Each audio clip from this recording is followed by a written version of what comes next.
Since you referenced the document by the Pontifical Academy for Life, I do address that in the book that I wrote on vaccination, and there's some real problems with the science that was presented to the people who were making those decisions, because one of the strongest points that they use to justify the position that they take in terms of these vaccines can be permissible if the situation is sufficiently grave is the incidence of congenital rubella syndrome. Now, congenital rubella syndrome is no laughing matter. This is when a baby contracts rubella from its mother in utero in the first trimester, and it can result in blindness, deafness, mental slowness, and even stillbirth in the infant. So it is a serious disease. Now, rubella itself is not a particularly serious disease, particularly contracted in childhood. Most people won't even have symptoms. And I think over half of the cases, nothing really, nobody even makes a trip to the doctor because it's just there's nothing sort of noticeable or going on. So this is a very mild disease in children, and it's really only a problem in pregnant women who contract it during their first trimester. And the thought was that, well, vaccinating for rubella is going to protect these pregnant women, and so therefore it's morally justifiable. But in a situation probably pretty analogous to the situation with COVID, when you look at the actual numbers, that's not the case, because prior to introducing the rubella vaccine, there was approximately 80% herd immunity in the population for rubella, and 80% herd immunity is the threshold at which the disease doesn't circulate particularly well. Obviously, it still circulates, still people were still contracting rubella, but it doesn't, spread through the population like wildfire and put lots of people at risk.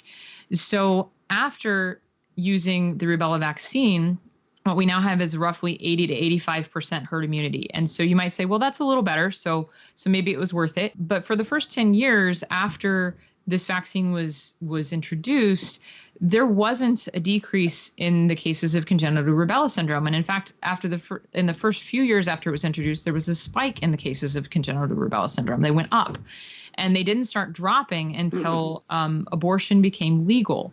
And there's a pretty good case to be made that the drop in congenital rubella syndrome babies was due to their mothers being informed, oh, you have rubella, your child is likely to develop congenital rubella syndrome. Why don't you just abort it and try again? The drop that we saw in that disease is probably a lot more due to elective abortions than it is to the introduction of the vaccine.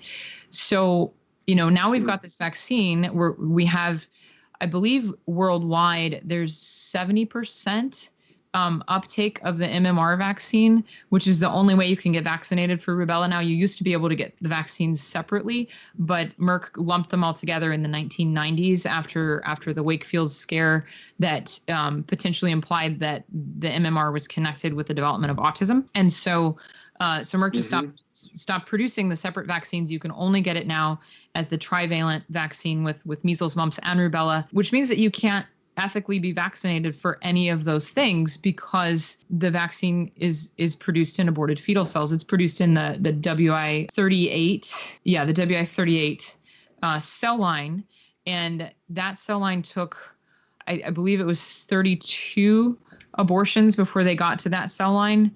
The number 38 again is the number of experiments that were actually performed. I believe it was 32 individual babies. And then the virus that's used in the measles vaccine, the attenuated measles virus, instead of just swabbing the throat of a sick child like they did in Japan, U.S. researchers encouraged women who had been exposed to rubella in their first trimester to electively abort their children. They dissected 27 fetuses before they had the virus that is currently in use in the rubella vaccine, and they continued with 40 more elective abortions, isolating a number of different viral strains that didn't ultimately get used in the vaccine. But if you put all that together, you end up with approximately 99 abortions just for the rubella vaccine. And, keeping in mind that all of them are probably done under the same horrific conditions that we've just described, and in some cases where babies were delivered, just the entire amniotic sac was removed from the mother, and these babies were either dissected right then and there, or in some cases they were stuck in the refrigerator to sort of preserve them slightly so that they could be dissected a little bit later.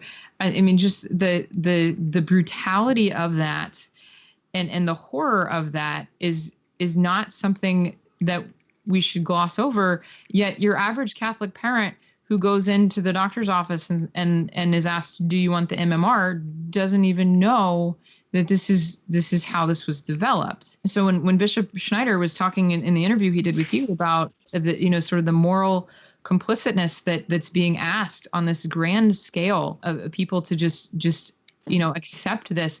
This isn't something that's brand new with the advent of COVID. There's already been significant inroads, I think, made in terms of getting people to appropriate evil, to use something that has a truly evil origin for their benefit, even though they're not really, cooperating in bringing the evil about per se.